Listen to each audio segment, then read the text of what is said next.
Tout ce que vous dites a du sens, mais cette théorie des mondes ici confond mon idée de Dieu et l'univers.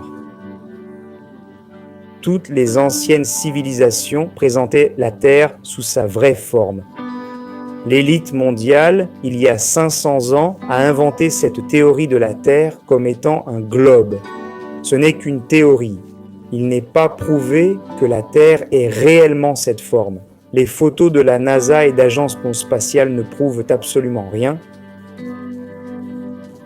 Nos expériences pour prouver si la Terre était un globe de 40 000 km de circonférence étaient en fait des tests de courbure.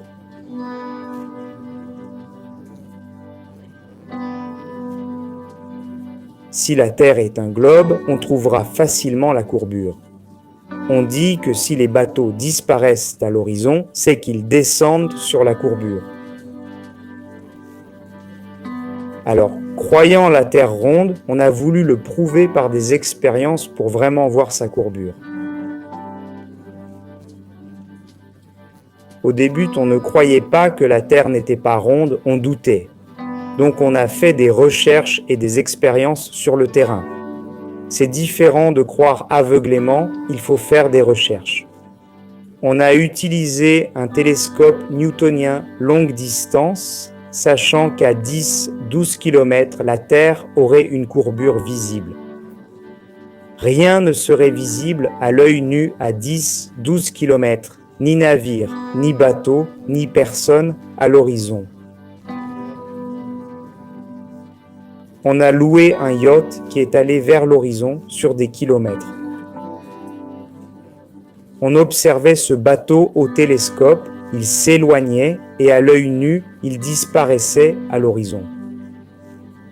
On a dit, regardez, il descend à l'horizon. Au télescope, le bateau était encore là, entier. Mais s'il disparaissait à l'œil nu, comment le voyait-on encore à l'horizon ? Le bateau a continué 10, 12, 15, 20, jusqu'à 43 km, invisible à l'œil nu. Au télescope zoomé avec caméra, le bateau était là, entier à l'horizon.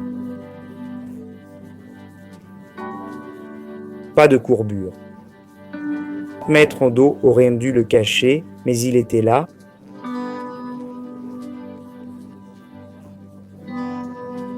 On a aussi fait des tests laser à plus de 33 km de distance.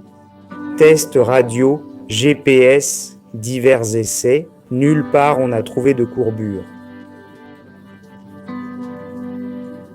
Étonnamment, lors d'expériences en Russie et en Sibérie, on a lâché nos sondes pour filmer d'en haut. On a pu voir avec nos caméras, dans notre ballon lancé, au-delà, un continent inconnu existait qu'on ne nous montre pas.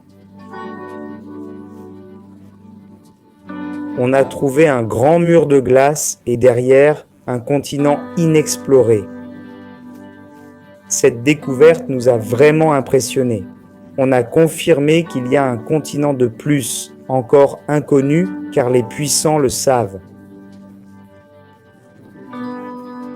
Mais ce continent est très isolé, fermé par une barrière de glace inaccessible. On a découvert qu'au-delà de ce mur de glace, d'autres régions existent et que ce qu'on connaît comme le pôle sud, c'est-à-dire l'Antarctique, n'est pas que ce bout sous l'Amérique du Sud. Cette île qu'on voit là, non, c'est une bordure de glace qui entoure toute la Terre, notre région et les 5 continents. On est sur une plateforme plate, en mer, convexe sur Terre, avec une barrière de glace autour. Au-delà, il y a beaucoup d'autres terres et continents. L'amiral américain Richard Byrd a réussi, dans les années 40-50 je crois, une expédition au pôle et a trouvé un continent bien plus grand au-delà de l'Antarctique.